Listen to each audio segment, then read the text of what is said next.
ይህ የወንጌል አማኞች ድምጽ ነው። በቅድሚያ ማርስተ ዜና። የኢትዮጵያ የስነ መለኮት ድህረ ምረቃ ትምህርት ቤት ኤገስት ለ26ኛ ዙር ያስተማራቸውን 84 ተማሪዎች አስመረቀ።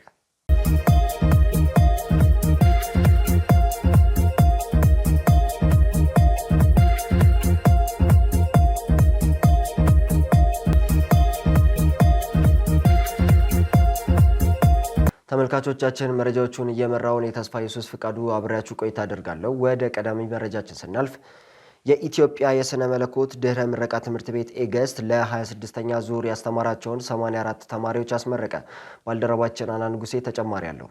ሰላም ጤና ይስጥልኝ የተከበራችሁ የኢቫንጀሊካል ቴሌቪዥን ተመልካቾቻችን፣ ዛሬ ሐምሌ 18 ቀን 2018 ዓ.ም በኢትዮጵያ የስነ መለኮት ድህረ ምረቃ ኮሌጅ ነው የምንገኘው። እንግዲህ ዛሬ ደግሞ ተማሪዎችን የሚያስመርቅ ይሆናል። እኛም ደግሞ የዜና የዝግጅት ክፍላችን በዚህ በስፍራው ተገኝቶ መረጃዎችን እንደሚከተለው የምናስቃኛችሁ ይሆናል። አብራችን ቆዩ። የኢትዮጵያ የስነ መለኮት ድህረ ምረቃ ትምህርት ቤት ኤገስት ለ26ኛ ዙር ያስተማራቸውን 84 ተማሪዎቹን ሐምሌ 18 ቀን 2018 ዓ.ም በአዲስ አበባ በተቋሙ ቅጥር ግቢ በደመቀ ስነ ስርዓት አስመረቀ።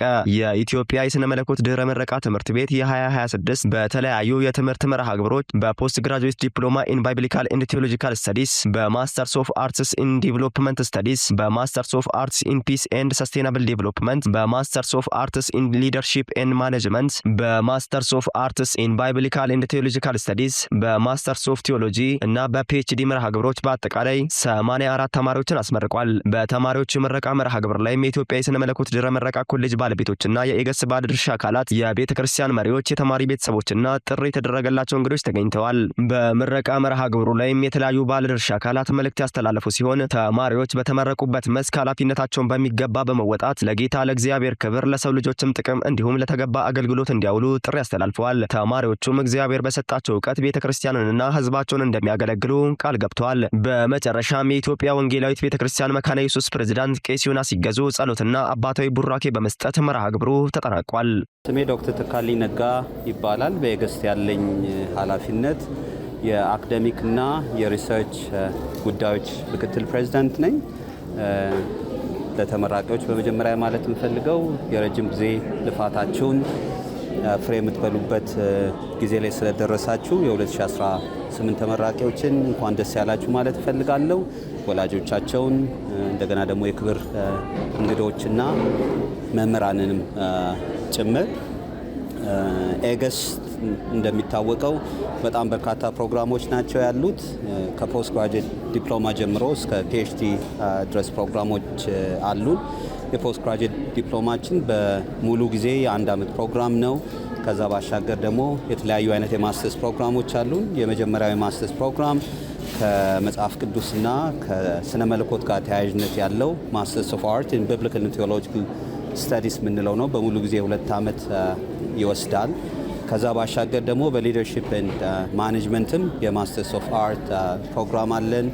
ከዛ በሆሊስቲክ ዲፓርትመንት ስር ደግሞ የተለያዩ አይነት ፕሮግራሞች አሉ። ማስተርስ ኦፍ አርት ኢን ዴቨሎፕመንት ስተዲስ የሚባል ኮንሰንትሬሽን አለን። ጀንደር ሄልዝ ኤንድ ቴዎሎጂ የሚባል ኮንሰንትሬሽን አለን። እንደገና ደግሞ ፒስ ኤንድ ሰስቴናብል ዴቨሎፕመንት የሚባል ፕሮግራም አለን።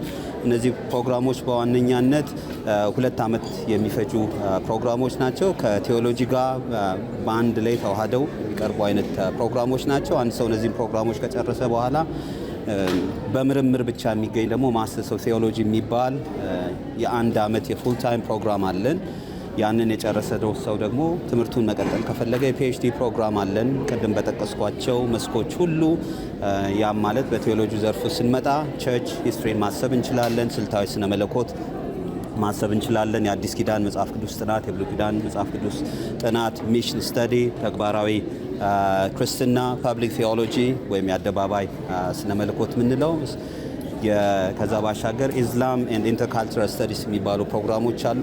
ለዚህ ሰዎች መጥተው በእነዚህ ፕሮግራሞች መጥተው መማር ይችላሉ። በአሁኑ ጊዜ በዛሬው ዕለት 84 ተማሪዎችን አስመርቀናል። ከነዚህ ግራጁዌትስ ጋር እስከዛሬ ያስመረቀውን ስናይ ከ900 ወደ 1000 የሚጠጉ አይነት ተማሪዎች ያህል አስመርቀናል።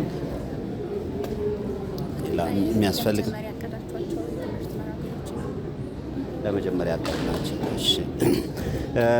ለወደፊት ደግሞ ለመጀመሪያ ያቀድናቸው የትምህርት መርሃ ግብሮች አሉ። አንዳንዶቹ አሁን ካሉበት ከኮንሰንትሬሽን ወደ ዲፓርትመንትነት የሚያድጉ ናቸው።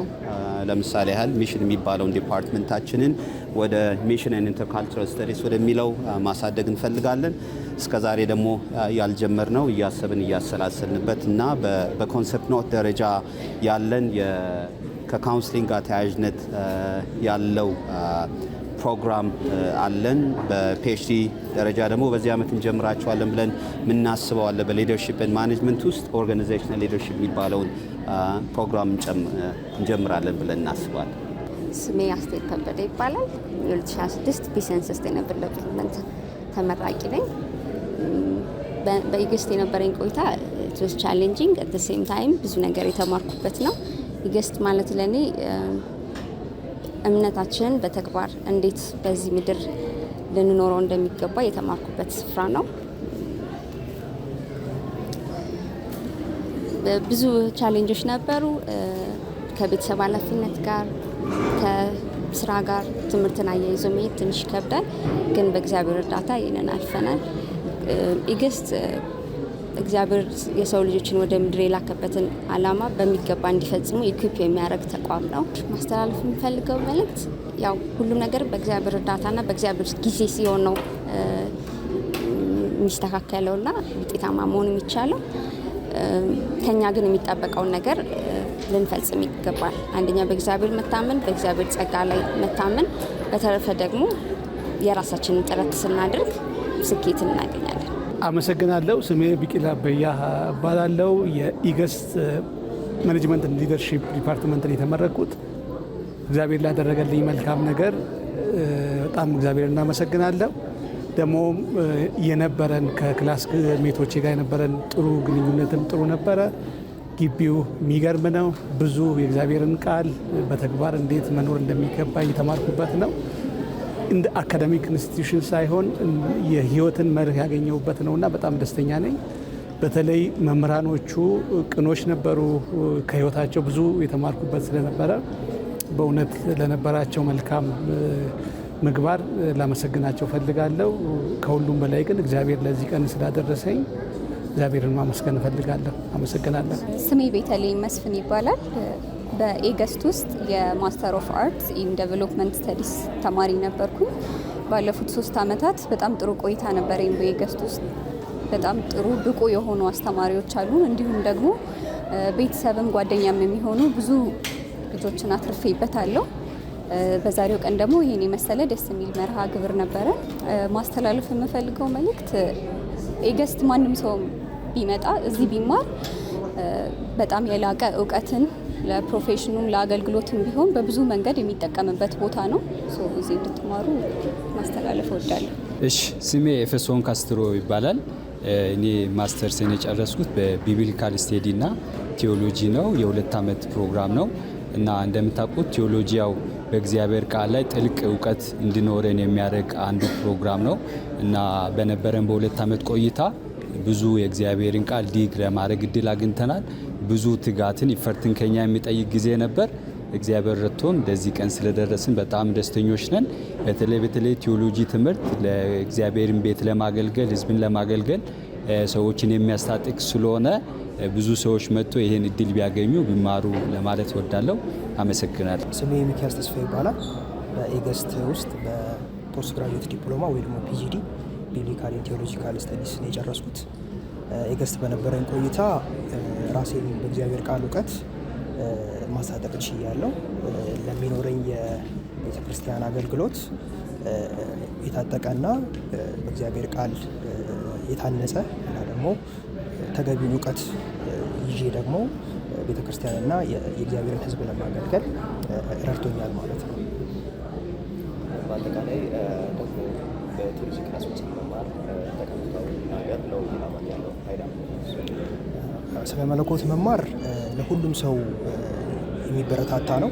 ለተወሰኑ ሰዎች ብቻ ሳይሆን የእግዚአብሔር ሕዝብ ክርስቲያኖች በቻሉት አቅም ቢማሩ እና ራሳቸውን በእግዚአብሔር ቃል እውቀት ቢያስታጥቁ ለራሳቸውም ለግል ሕይወታቸውም በዙሪያቸውም ላሉ ለቤተ ክርስቲያንም ትልቅ ጠቀሜታ አለው ብዬ አስባለሁ። ብዙ ሰው የሚያስበው ቴዎሎጂ የተወሰኑ ሰዎች ብቻ የሚማሩት ተደርጎ ይታሰባል። ግን ያ ትክክል አይደለም። ሁሉም ሁሉም ሰው እንዲማር እግዚአብሔርን ለማወቅ የሚደረገው በዚህ በኢንተሌክቹዋል ጉዞ ውስጥ ደግሞ እግዚአብሔርን ለማወቅ ሰዎች ጥረት ያደርጉ አበረታታለሁ። የተከበራችሁ የኢቫንጀሊካል ቴሌቪዥን ተመልካቾቻችን እንግዲህ ዛሬ በኢትዮጵያ የስነ መለኮት ድህረ ምረቃ ኮሌጅ የነበረን ቆይታ ይህንን ይመስል ነበረ። ከቀሪ የኢቫንጀሊካል ቴሌቪዥን ፕሮግራሞች ጋር መልካም ቆይታ። በያቤሎ አካባቢ ለሚገኙ የቤተ ክርስቲያን መሪዎች የወንጌል ስርጭትና ቤተ ክርስቲያን ተከላ ስልጠና እየተሰጠ ይገኛል። ባልደረባችን ዮናታን ዳዊት ተጨማሪ አለው። በቦረና ዞን ያቤሎ ከተማና አካባቢው በሚገኙ የልዩ ልዩ ቤተ እምነቶች መሪዎች ላይ ያተኮረ የወንጌል ስርጭትና የቤተ ክርስቲያን ተከላ ስልጠና በመሰጠት ላይ ይገኛል። በስልጠናው ላይ ከ60 በላይ የቤተ ክርስቲያን አመራሮች በመሳተፍ ላይ ሲሆኑ ስልጠናውን እየሰጡ የሚገኙት ከልዩ ልዩ ቤተ ክርስቲያናት የተውጣጡ የሴንድሚ ግሎባል አሰልጣኞች መሆናቸውን ከስፍራው የተከታተለው የኢቫንጀሊካል ሚዲያ ኔትወርክ ዘጋቢ ዘግቧል። አስተያየታቸውን ለኢቫንጀሊካል ቴሌቪዥን የሰጡ የስልጠናው ተሳታፊዎች እንደገለጹት ያቤሎ የደንበር አካባቢ በመሆኗ የተለያዩ የጎረቤት ሀገራት ዜጎችና የልዩ ልዩ እምነት ተከታዮች የሚገኙባት ስልታዊ ቦታ ናት። በመሆኑም አካባቢው ሰፊ የወንጌል እርሻ በመሆኑና ከፊታቸው በርካታ ስራዎች በመኖራቸው የተሰጣቸው ስልጠና እጅግ ወቅታዊ አስፈላጊ መሆኑን ጠቁመዋል። በቀጣይ ቀናት ተጠናክሮ የሚቀጥለው ይህ ስልጠና ሲጠናቀቅ ለተሳታፊዎች የእውቅናና የምስክር ወረቀት እንደሚሰጥ ከአዘጋጆቹ ለማወቅ ተችሏል። መረጃውን ከስፍራው ባልደረባችን ተስፋዬ ካሳሁን አደረሰን። ለሀገሪቱ ዘላቂ ሰላምና ለዜጎች አብሮነት መጠናከር እየተካሄደ ያለው ሀገራዊ ምክክር ጉልህ አስተዋጽኦ እንደሚያበረክት የምክክሩ ተሳታፊ የሀገር ሽማግሌዎች አስታወቁ። ለሀገሪቱ ዘላቂ ሰላምና ለዜጎች አብሮነት መጠናከር እየተካሄደ ያለው ሀገራዊ ምክክር ጉልህ አስተዋጽኦ እንደሚያበረክት የምክክሩ ተሳታፊ የሀገር ሽማግሌዎች አስታወቁ። የቤኒሻንጉል ጉሙዝ ሚዲያ ያነጋገራቸው ከተለያዩ አካባቢዎች የመጡ የሀገራዊ ምክክሩ ተሳታፊ የሀገር ሽማግሌዎች እንዳሉት ምክክሩ አሳታፊና አካታች መሆኑን ተናግረዋል። በመነጋገርና በመመካከር የማይፈታ ችግር የለም ያሉት የሀገር ሽማግሌዎች አለመግባባቶች ሲፈጠሩ በሽምግልና ችግሮችን የመፍታት ልምድ በሁሉም የሀገሪቱ አካባቢዎች መኖሩንና በዚህ መንገድ ማህበራዊ ግንኙነታቸውን ሲያጠናክሩ መቆየታቸውን አሳውቀዋል። የምክክሩ አጀንዳዎችም የኢትዮጵያውያንን አብሮነትና ሀገራዊ መግባባትን ለመፍጠር እንደ ሀገር ለመጀመሪያ ጊዜ ሁሉም ዜጎች በአንድ ተሰባስበው እንዲመክሩበት መደረጉ ምክክሩ ግቡን እንዲመታ ያስችለዋል ብለዋል። ትውልዱ ጥያቄዎችን በሰላማዊ መንገድ የመጠየቅ ልምድ ሊያዳብር ይገባል ያሉት አስተያየት ሰጪዎች የዜጎችን አንድነት በሚሸረሽሩና የሀገርን ገጽታ የሚያበላሹ አጀንዳዎችን የሚያራግቡ አካላት ማውገዝ እንደሚገባ ጠቁመዋል። በገላን ኮንዶሚኒየም አካባቢ በወንጌል ስርጭት 11 ነፍሳት ጌታን ተቀበሉ። ባልደረባችን ናትናኤል ጌታቸው ተጨማሪ አለው። በገላን ኮንዶሚኒየም አካባቢው በወንጌል ስርጭት 11 ነፍሳት የጌታን ጥሪ ተቀበሉ። ሐምሌ 17 ቀን 2018 ዓ.ም የኢትዮጵያ ወንጌል አማኞች አብያተ ክርስቲያናት ካውንስል ያቀረበውን ሀገር አቀፍ የወንጌል ጥሪ መሰረት በማድረግ በገላን ኮንዶሚኒየም፣ ቀርሳ፣ አቡቾና ገዳ አካባቢዎች ሰፊ የጎዳና ላይ የወንጌል ስርጭት ተካሄደ። በዛሬው ዕለት አርብ ሐምሌ 17 ቀን 2018 ዓ.ም የተካሄደው የወንጌል አገልግሎት ማውንቴን ኦፍ ክራይስት ዓለም አቀፍ ቤተክርስቲያን ከሰዱቂ ዓለም አቀፍ ቤተክርስቲያን የወንጌል ቡድን ጋር በመተባበር ያዘጋጁት ሲሆን በዋናነት አንድ ለአንድ የጎዳና ላይ ምስክርነት ዘዴን ተጠቅመዋል። በዚህ በበረከት በተሞላ አገልግሎት 11 ነፍሳት የጌታን ጥሪ በመቀበል ኢየሱስ ክርስቶስ የግል አዳኛቸውን አድርገው በመቀበል ወደ እግዚአብሔር መንግስት ተቀላቅለዋል። በሺዎች የሚቆጠሩ የአካባቢው ነዋሪዎች ስለ ጌታ ኢየሱስ ክርስቶስ አዳኝነትና ሰላም የሚያበስረውን የምስራች ቃል ሰምተዋል። የአገልግሎቱ አስተባባሪዎች የወንጌል ስርጭቱ እጅግ ፍሬያማና በስኬት የተጠናቀቀ መሆኑን ገልጸው በቀጣይም ተመሳሳይ የተጠናከሩ የጎዳና ላይ የወንጌል ስርጭት ፕሮግራሞች እንደሚቀጥሉ አስታውቀዋል። ቻይልድ ኢቫንጀሊዝም ፌሎሺፕ ሚኒስትሪ ለ7ኛ ዙር ያስተማራቸውን ተማሪዎች አስመረቀ። ዮናታን ዳዊት ተጨማሪ አለው። ሰላም ጤና ይስጥልኝ ተወደዳችሁ የኢቫንጀሊካል ሚዲያ ኔትወርክ ተከታታዮቻችን ዛሬ ሐምሌ 18 2018 ዓ.ም በ5 ኪሎ መካነ ኢየሱስ ገጠር ግቢ ውስጥ ተገኝተናል። በዚህም የተገኘንበት ምክንያት ቻይልድ ኢቫንጀሊዝም ፌሎሺፕ ሚኒስትሪ ለ4 ዓመት ያክል ያስተማራቸውን ለ4 ዓመት ክረምት ላይ 10 ቀን ያስተማራቸውን ታዳጊዎች ለምርቃት የሚያበቃበት ቀን ተገኝተናል። በዛም ይህንን ምርቃት የተከታተልን ወደ እናንተ የምናደርስ ይሆናል። አብራችሁ እንድትቆዩ ከወዲሁ ጋብዛለሁ። ቻይልድ ኢቫንጀሊዝም ፌሎሺፕ ኢትዮጵያ ላለፉት 20 ዓመታት በኢትዮጵያ ውስጥ ልጆችን በወንጌል በመድረስ የጌታ የኢየሱስ ክርስቶስ ደቀ መዝሙር በማድረግና በአንድ ታማኝ አጥቢያ ውስጥ እንዲተከሉ አብያተ ክርስቲያናትን በማገዝ ሲሰራ የቆየ ዓለም አቀፍ መንፈሳዊ ድርጅት ነው። ይህ ሚኒስትሪ በክርስቲያን ወጣት ሰልጣኞች ፕሮግራም ያሰለጠናቸውን 22 ታዳጊ ዕድሜያቸው ከ13 እስከ 18 የሚሆኑ ወጣቶችን ለ4 ዓመታት በየክረምቱ ለ10 ቀናት ሲያሰለጥናቸው የቆየ ተመራቂዎችን በዛሬው ዕለት በይፋ አስመርቋል። ተደርጓል። በምርቃት ስነ ስርዓቱ ላይ የሚኒስትሪው ብሔራዊ ዳይሬክተር አቶ ዘሪሁን ፉርጋሳና ምክትል ዳይሬክተር አቶ ዳንኤል ስርዓቱ እንዲሁም ሌሎች ጥሪ የተደረገላቸው እንግዶችና የተማሪዎቹ ወላጆች የተገኙ ሲሆን መርሃ ግብሩ በጸሎትና በአምልኮ የጀመረ ሲሆን የእግዚአብሔርን ቃል በቻይልድ ኢቫንጀሊዝም ፌሎሺፕ የስልጠና ክፍል ዋና ኃላፊ ከጸባዖት ፈለቀ ከማርቆስ ወንጌል ምዕራፍ 4 ቁጥር 1 እስከ 9 ያለውን በመጥቀስ ወንጌል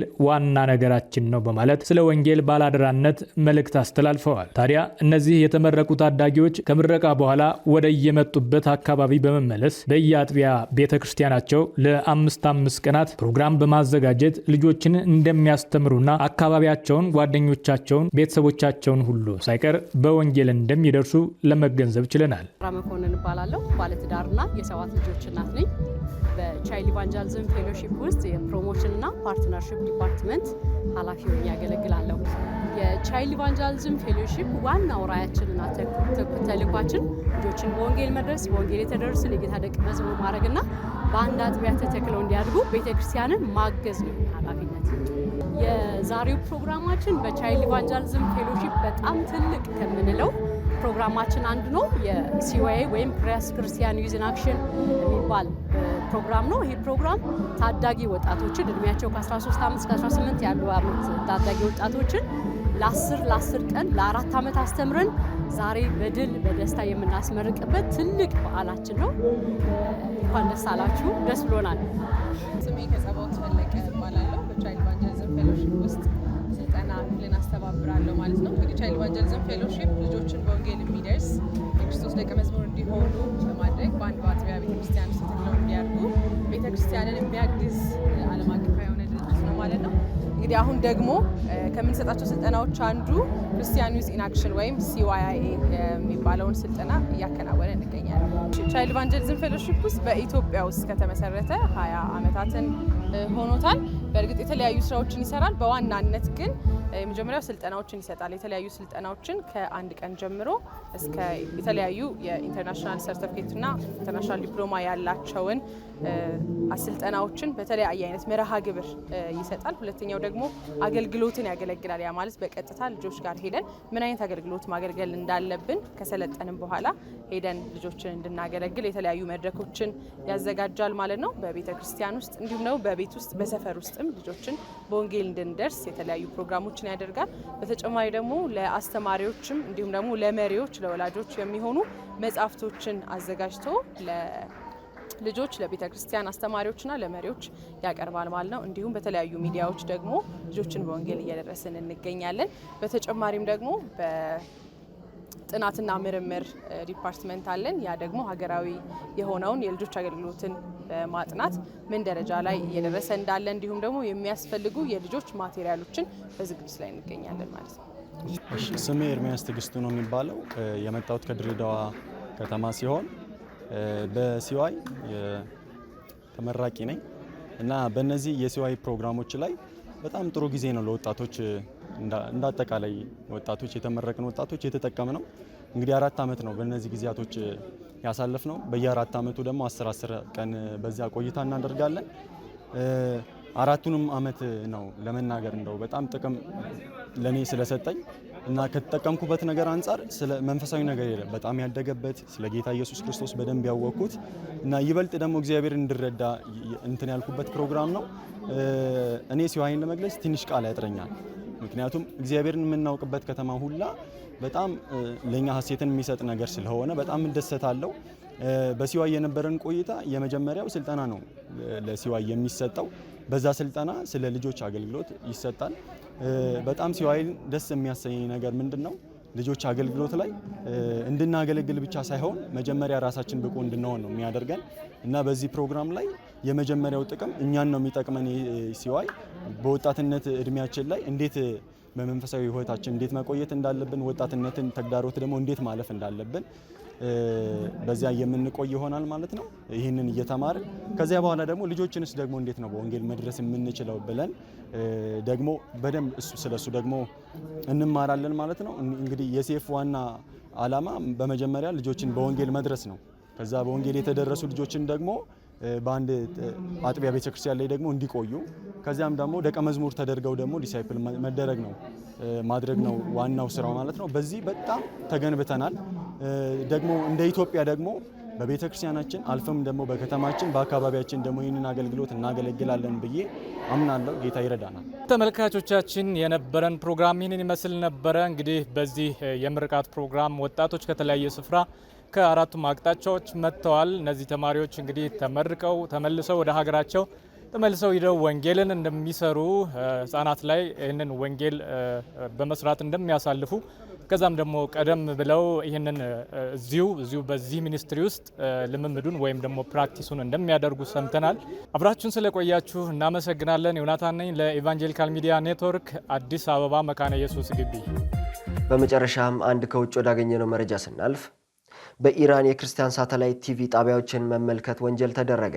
በኢራን መንግስት በቅርቡ በወጣ መመሪያ በፋርሲኛ ቋንቋ የሚያሰራጩ የክርስቲያን ሳተላይት የቴሌቪዥን ጣቢያዎች ጠላት ድርጅቶች ተብለው ተፈርጀዋል። በዚህ መሰረት እነዚህን ጣቢያዎች መከታተል ወይም ከነሱ ጋር ማንኛውንም ግንኙነት ማድረግ በኢራን የደህንነት ህጎች መሰረት ለህጋዊ ክስ ሊያጋልጥ ይችላል። በኢራን ውስጥ የሚኖሩ ብዙ ክርስቲያኖች እነዚህን የሳተላይት ስርጭቶች ለመጽሐፍ ቅዱስ ትምህርት፣ ለአምልኮና ለመንፈሳዊ ማበረታቻ ዋነኛ ምንጭ እንደሚጠቀሙባቸው ተገልጸዋል። በተለይም ቤተክርስቲያን መድረስ ለማይችሉ ወይም የክርስቲያን ማህበረሰብ ለሌላቸው አማኞች እነዚህ ስርጭቶች ወሳኝ የመንፈሳዊ ድጋፍ ሆነው ቆይተዋል። በሀገሪቱ የክርስቲያን እንቅስቃሴ ላይ የሚደረገው ጫና እየጨመረ መሆኑን የሚጠቁሙ ሪፖርቶች አብያተ ክርስቲያናት መዘጋታቸው፣ የቤተ ክርስቲያናት መወራራቸውና ከእስልምና ወደ ክርስትና የተለወጡ ሰዎች ለእስር መዳረጋቸውንም ያስታውሳሉ። ይህ አዲስ ውሳኔ በኢራን ውስጥ ያሉ ክርስቲያኖች መንፈሳዊ ትምህርት የሚያደርሱባቸውን ጥቂት መንገዶች የበለጠ ሊያጠብ እንደሚችል ስጋት አስነስተዋል። ተመልካቾቻችን አናን ጉሴና ዮናታን ዳዊት ያዘጋጁላችሁን መረጃዎች እኔ ተስፋ ኢየሱስ ፍቃዱ ከመላው የስቱዲዮ ባለሙያዎች ጋር በጋራ በመሆን ወደ እናንተ ስናደርስ ቆየን። ከቀሪ የኢቫንጀሊካል ሚዲያ ኔትወርክ ፕሮግራሞች ጋር መልካም ቆይታ